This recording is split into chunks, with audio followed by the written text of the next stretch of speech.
Yusuke's first mission as Spirit Detective is to retrieve 3 items that were stolen from Koenma's dad's vault in Spirit World. These 3 items are known as the Artifacts of Darkness, and every single one of them can cause immense pain and destruction on the people in the living world if they fall into the wrong hands. The 3 Artifacts of Darkness go by these names: the Orb of Bast, the Forlorn Hope, and the Shadow Sword.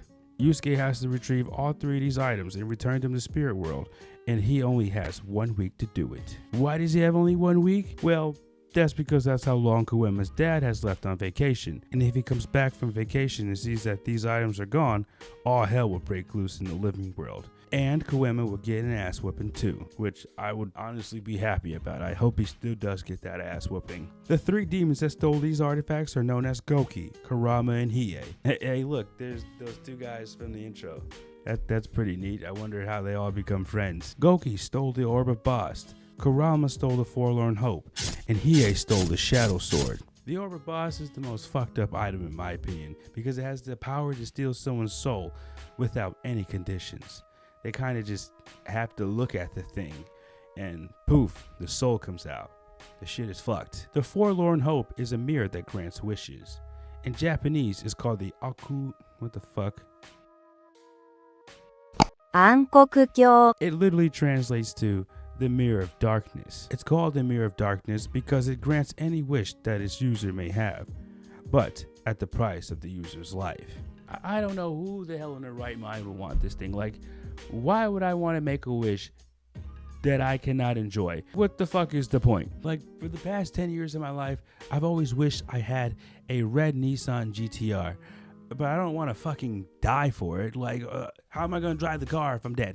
What am I going to do, pass down my next of kin? Fuck them kids, okay? They're not getting my Nissan GTR. The only wishes worth making with this thing are wishes that benefit somebody else some type of way, or wishes that like hurt somebody. You say you're on your last legs, okay? You're going to die soon, and there's a whole bunch of people you really hate. You're going to wish that they all die with you or something. Or say you want to make a nice wish, all right? Say you've got cancer or something. I'm going to wish for all the cancer homies in the world to be relieved of cancer, and for cancer to just not exist anymore, so no one else has to suffer with having cancer or anything. I'd be the last person to die from cancer. Like, I don't see any other way to use this fucking mirror. Like, who would want this shit? I'd rather go through the trouble of a lifelong scavenger hunt to gather the fucking 7 Dragon Balls than use this stupid fucking mirror. But whatever. The Shadow Sword, on the other hand, is a very useful tool for anyone that wants to fuck shit up. The Shadow Sword has the ability to turn anybody into the lowest level demon with just 1 cut. A skilled swordsman can potentially turn hundreds to thousands of people into low-level mindless demons that would do nothing but fuck shit up. If Trunks from Dragon Ball Z had the Shadow Sword, he could cut every single human being on the planet and then have a beer and sit back and watch the end of the human race. He could do that. It's almost as fucked up as the Orb of Bast. So that's all the 3 artifacts of darkness Yusuke has to retrieve, and the 3 demons that stole them. Now let's talk about all the fun Yusuke has getting them back. When Yusuke tracks down the 3 of them in a forest, Kurama and Hiei both leave because they can sense just how weak Yusuke's spirit energy is, and they don't feel like dealing with him or being arrested. But Goki stays behind because he's not as rude as the 2 of them. You know, what a nice guy he is for that, right? No, not at all. This guy is a goddamn monster that loves to eat human souls. His favorite souls to eat are the souls of children. And of course his favorite souls to eat are the souls of children. I mean, just look at this motherfucker. He looks like a straight predator. That ugly ass, creepy ass smile. I know if this motherfucker was real, my boy Gideon and Skeet would be on his ass like flies on dog shit. So what are you here for? And now that he has the Orb of Bast in his possession, eating the souls of little kids is extremely easy because he doesn't have to go through the gruesome process of extracting one from someone's body. When Yusuke was looking for these guys, he came across a little kid that looked comatose. This kid had his soul ripped out by the Orb of Bast, and Goki tries to eat this kid's soul right in front of Yusuke. Yusuke gets pissed off at him and makes him spit it out by hitting him with a mean 2-piece. He gives him a heavy knee to the gut and a clean right hook to the jaw that makes him face plant to the ground. Now, Yusuke got him pretty good there, but this nigga is not Kuwabara.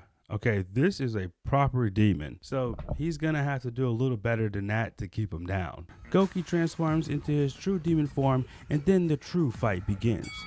Does Yusuke have what it takes to take him down? No, absolutely not. Yusuke stands absolutely no chance against any of these three demons. And Koema knew this prior to him finding them too. Koema is truly a piece of shit for doing this to Yusuke, because the spirit world has a whole goddamn police force that is strong enough to catch demons way stronger than all of these niggas. And the only reason he didn't use them is because I'm pretty sure if he did use them, they would have to report this to his dad. They would have to tell him. And if his dad finds out, Koema's gonna get some spankings. So instead of using this incredibly powerful police force, he's using a kid who was vastly underpowered to do so, just so his daddy doesn't find out and whoops his ass for it. The audacity of this fucker. Koema is just the biggest dickhead boss ever. I really don't like him. Like, ever since I started rewatching this show, I just don't like Koema at all. And he's gonna piss me off again in a couple seconds here. So Goki transforms, and then he proceeds to absolutely ragdoll the shit out of Yusuke. The first thing he throws at Yusuke fucks up his uniform.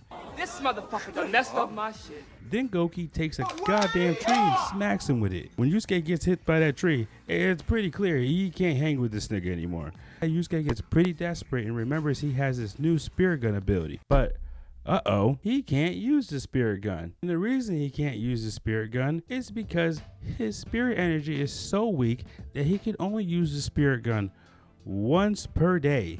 Once every 24 hours, Yusuke can use his one spirit energy attack. And on this day, he already used it one time. Koema told him he could use the spirit gun just a couple hours before he found the three of these demons. Yusuke ended up wasting his spirit gun on a goddamn teacher that pissed him off. Now granted, this teacher did deserve it. The motherfucker punched him in the face and he talked shit about his mama too. So like, he did deserve to get hit with something, okay? But he wasted his one spirit attack, and Koema's a piece of shit because he fucking helped him do it. Koema encouraged him to hit the teacher invisibly with the spirit gun, knowing full goddamn well that Yusuke only can use this attack once a day. And then after Yusuke used that attack, he told him, all right, hurry up and go catch these demons. I hate Koema so much, bro. So Yusuke can't use his spirit gun right now, which means he's kind of fucked. He fucked himself over bad here. So let's see how the rest of this fight goes. Goki then punches Yusuke so hard that he bounces off the ground and rolls like a damn basketball. And then he leads that up with a kick that sends his ass flying into a tree. And then he elbows him in the gut. God damn. Ugh. Goki was really pissed off about that knee to the gut earlier, okay? He had to get his get back for that one. Goki then goes for the kill by strangling him. And for a moment, this looked like Yusuke was going to be making his way back to the spirit world. But at the last second, Botan ends up saving Yusuke by making Goki believe a mob of people are after him so that he'll stop killing him and run away. Yusuke got very lucky in this altercation. Yusuke gets out this situation alive, but he took a big fat L, okay? Yusuke got his ass beat, boy. But even though Yusuke got his ass beat pretty bad, he can't just leave Goki out there. This motherfucker's out there eating souls of children and shit. And when someone's soul gets eaten, they can't even live in the afterlife as a ghost. So when Yusuke snaps back into consciousness the next day, he knows he can't just sit back and go through a training arc. He has to take down this ugly bastard immediately. Quickly. Expeditiously. He knows he's not strong enough to beat him in a fist fight, but this fight is going to be different because now he has the ability to use his spirit gun. Botan also gives him a ring that doubles the power of it. There's no telling if the spirit gun is going to be strong enough to pierce through Goki's tough skin though. So Yusuke has one shot and he's going to have to be very careful with it. Rematch time. Yusuke tracks down Goki and neither of them waste any time talking to each other.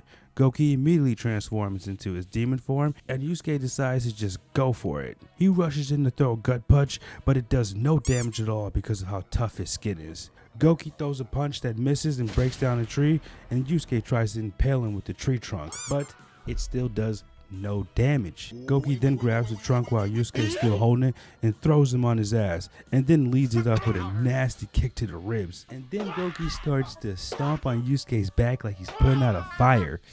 God damn, I know that shit hurts. It's not looking good for Yusuke here, so Botan steps in to help by throwing a branch at him so he'll lay off of Yusuke and chase her. She runs around in a circle and then gets behind Yusuke. Goki then picks up Yusuke by his head and opens his mouth up real wide so he can eat him. But this is where Goki fucked up, because this is the exact moment Yusuke was waiting for. Yusuke knows he can't hurt Goki on the outside, so he had to find a way to hurt his insides. So he waited for him to open his mouth so he could shove something in it to keep it propped open so he could fire his spirit gun into his mouth and fuck up his guts. And that's right. Yusuke fired his spirit gun right down that nigga's throat. Them guts were destroyed. Goki is down, he's dead, and Yusuke got the orb of boss back and saved every soul that got trapped inside of it. All them little kids would be free to live and play in the playground another day thanks to him. So that's one artifact of darkness down, 2 more to go. So the next artifact he goes after is the Forlorn Hope, and that's in the possession of Kurama. But he does not fight Kurama at all, and that's because Kurama was never looking for a fight to begin with. Kurama stole the Forlorn Hope for a good reason. You see, Kurama, or Suichi Minamino, is a fox demon spirit. Kurama, aka Suichi Minamino, the gorgeous top of the class red-haired genius from Mio Private Academy. I don't know how to say that word, but Suichi is just his human name. His true name is Yoko Kurama. Yoko Kurama was a spirit fox demon that lived hundreds of years ago, hitting devious licks on people in the demon world and spirit world alike. That is up until 15 years ago, when he had to flee to the living world after getting his cheeks clapped by someone much stronger than him. When he came to the human world, he somehow embedded his spirit into the fetus of an unborn child in a woman's uterus so that he can be born as a child and wait 10 years for his spirit energy to recover and then escape the human world without leaving a single trace behind. But here's the problem.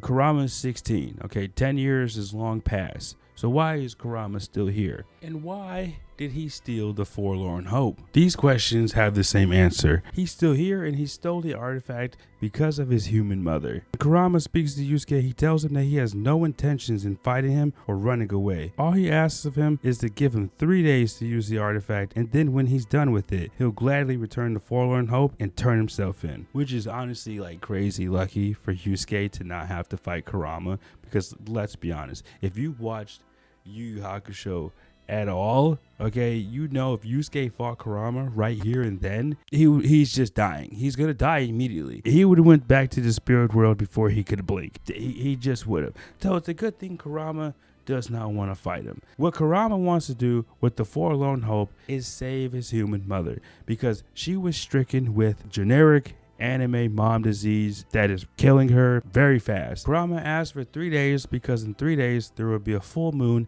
and that's when the Forlorn Hope would be at its max power. And when it's at its max power, it can handle granting any wish whatsoever. Kurama wants to use the Forlorn Hope to save his mother's life. But here's the thing about that. No one told Yusuke that a life sacrifice was necessary to use the Forlorn Hope. When Kurama goes to make the wish to save his mother's life, that's when Yusuke discovers that he has to sacrifice himself in order to do so. And for some reason, Yusuke makes this weird ass decision to offer his own life instead. He makes the decision because he saw how much pain his mom went into when he died, and he thought it would be pointless for Kurama to make this wish just for her to come back to life with her son being dead. I get this sentiment, Yusuke. Offering your own life for a nigga you don't even know, whose mama you don't even know. Why? Fuck her at that point, my guy. And also, Your own mom's gonna be sad with you being dead again, my guy. Why would you do that, Yusuke? Because obviously Yusuke lived, okay? Yusuke and Kurama both lived because the Forlorn Hope saw Yusuke courageously offer Yusuke's life in return for Kurama's, and he said, you know what, that's cool. That's real cool of you, my guy. You know what, I'm gonna keep both of you guys alive and still grant the fucking wish. Because I just think that's just so cool of this guy to be willing to offer his own life for the sake of somebody else. How goddamn nice. That is hilarious. What makes it even funnier and stupid is that when Kurama gets back up, he doesn't even bother checking on Yusuke to see if he's alive or anything. He instantly thinks of his mom and goes check on her, which I get, okay? But he just saw the motherfucker sacrifice himself for the sake of that dude's mom. He could have at least did the little finger thing to check and see if the motherfucker had a pulse or something. He didn't even do that. Fuck Yusuke, right? Like, my guy. Anyways, that's 2 items down. Now let's go to the third one.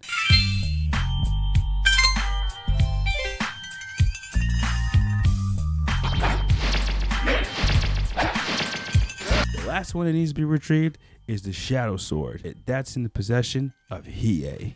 According to Botan, Hiei is the toughest one out of the 3. Listen to me carefully. He's the toughest one by far.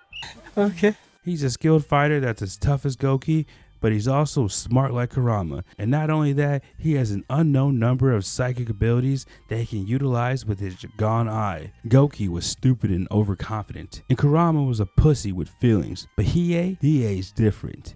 He won't be making the same mistakes as the 2 of them. Yusuke is a tough guy himself, and within this week his spirit energy has gotten stronger, but he can still only use his spirit gun once a day. So when it comes to dealing with the likes of Hiei, every choice and move he makes becomes a matter of life and death. So let's see how this all works out. He wants to cause as much damage and destruction to the world as he possibly can. For him to do that, he needs all 3 of the artifacts of darkness in his possession, and then he needs to kill the spirit detective so no one can stop him. The first thing that Hiei does is gather a useless army of humans by controlling their minds with his Jagan Eye powers. Now he knows that this army is completely useless, and the only reason he gathered all these people was just because they made a great scenery.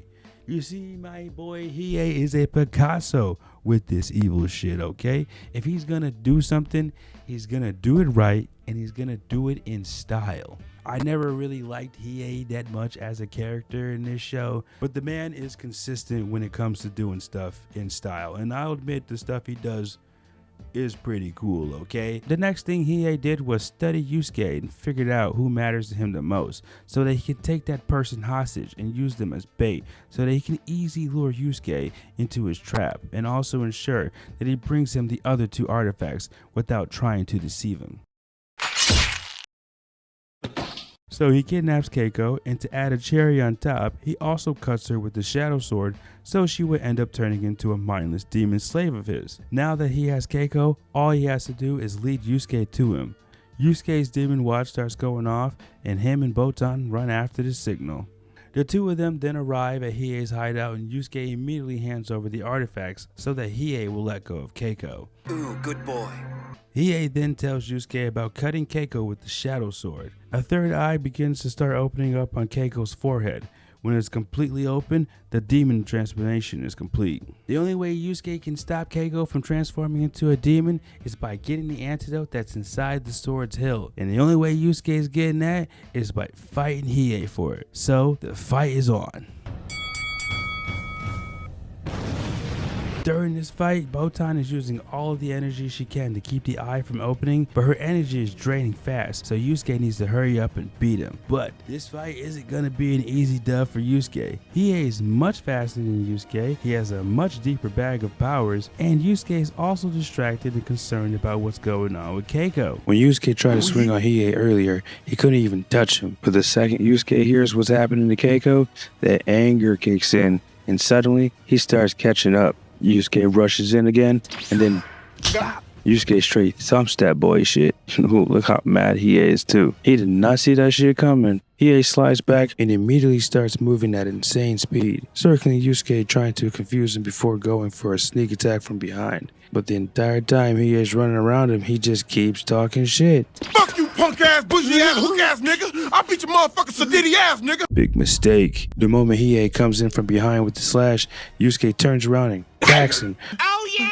Look at you! You was popping all that good shit a second ago! If Hiei would have just shut the hell up, he probably would have landed that attack too. Yusuke even calls him out for it. After getting clocked twice, playtime is officially over. Hiei gets serious and then he proceeds to transform into his ugly ass demon form. I really hate this demon form. I'm so glad he does not like just use this form all the time. Like, who the fuck want eyes all over their body? Like, I get you might want to be able to see all around you, but like, wouldn't they just be a weakness at that point? Like, my guy, what is this shit? This has to be the worst demon form in the whole show, in my opinion. I can't think of another one worse than this, quite honestly. Hiei transforms into his ugly ass demon form and doesn't waste a second on talking. He immediately goes in and hits Yusuke in the face. Damn, he really about to rock my shit. Then he leads it up by trapping him in these spirit energy ropes. When Yusuke's trapped in these ropes, it's looking like GG's as Hiei is coming in to stab him with the shadow sword. But at the last second, Kurama interferes and saves him by taking the stab to the gut. And then he proceeds to cut his own hand and splash Hiei in the eyes with blood. That shit might have been trifling as hell, and I kind of think Kurama should have been dead, but hey, whatever. It ended up releasing Yusuke from the energy ropes. Now that Yusuke is back up, round 2 of the fight begins. And shit does not look good for Yusuke at all. It does not get better for my guy. Yusuke gets mad again, so his spirit energy and his power gets boosted because of that. But he just cannot hang with my boy Hiei. Hiei hits him with a right jab to the face. Yusuke goes for the right hook and misses. Hiei throws a kick and checks his left cheek. Yusuke tries to hit him with the right jab again and misses by a mile. Hiei tries to land a high jump kick but misses. Then the two of them go back and forth throwing punches and kicks that miss over and over again until finally Hiei manages to sneak in a nasty right hook that sends Yusuke flying. When Yusuke's in the air, Hiei starts peppering his ass up. Knee to the spine, gut punch, throat punch, jab, kick to the tailbone, and then he ends the combo with a heavy right hook that sends Yusuke flying like he's in Smash Brothers. My boy Yusuke got absolutely cooked here. Holy fuck. Ugh. It's at this point Yusuke realizes he just can't hang with Hiei at all. He's got no other option but to use the spirit gun. But he's only got one shot, so if he misses, it's all over. Yusuke starts running from Hiei so that he'll chase him down and give him an opportunity to shoot at him. Yusuke gets lined up and allows Hiei to lunge at him, and then he shoots the spirit gun. It's coming at Hiei, but then, oh, damn, that shit misses. Dumb reflexes are crazy. Yusuke misses, falls to his knees. It's all over. What's this? Or aim. A light starts to shine behind Hiei and then pow! Hiei gets struck from behind by the spirit gun that Yusuke just fired. But how did he get hit from behind? It's some fucking bullshit how he got hit from behind, to be quite honest with you. It's some fucking bullshit. You see, before Yusuke started running away, he noticed a little twinkle in the corner. And that little twinkle in the corner was actually the forlorn hope that was just sitting on the ground, conveniently propped up against a crate. So when he saw that, he had a light bulb appear in his head, telling him like, hey, my spirit gun looks like light, mirrors reflect light, maybe I can shoot the mirror and have the spirit gun bounce off of the mirror. It's kind of a bullshit win here, like, let's be honest. Last time I checked, we were told that the spirit gun was using spirit energy that is invisible, so there is no light that can be bounced off of a mirror. Yusuke just risked everything on a gamble. I guess the spirit gun is not actually spirit energy, or it is spirit energy that's also light at the same time. Other than that, I don't know how this bullshit could have worked. It's kind of a bullshit W. And honestly, it doesn't even look like it hurt Hiei that badly. But hey, a win's a win, okay? Hiei got hit by the spirit gun, and then he just can't take any more damage. He's just done. And that's it. Yusuke won the fight against Hiei. He got very fucking lucky there twice that time, okay? Because Kurama had to save his ass, and he had to gamble everything on shooting the mirror for a fucking spirit gun to fire back and hit Hiei from behind. Just whatever. So Yusuke completes the mission and all is good now. Nothing bad happened to anybody in the end. Well, that's not exactly true, okay? Koema still got his ass whooped as he fucking should have, okay? A lot of good came out of all this. A lot of people's lives were saved and Koema got his ass whooped. I think that's the most important important part about this whole thing. But here's the thing, Yusuke can't keep going on like this. He's not going to get infinitely lucky in fighting all these demons he's going to have to go up against. So he's going to have to get stronger. In order for him to get stronger, he is going to have to go and train. So in the next arc, Yusuke seeks out the great psychic known as Genkai for training. But before he can get trained, he first needs to prove himself by going through a series of challenges in a tournament and coming out on top. And if that doesn't sound hard enough, he'll also be on the job at the same time. During this whole thing, he's going to be hunting down this very powerful demon that has killed 99 psychics and stole all their abilities. Can Yusuke do it? I don't know. Maybe. You'll just have to find out in the next review. So if you want to watch that next review, make sure you hit the subscribe button and also make sure you hit the like so the algorithm will keep feeding you all these videos. My name is Kenny and I'll see y'all in the next one.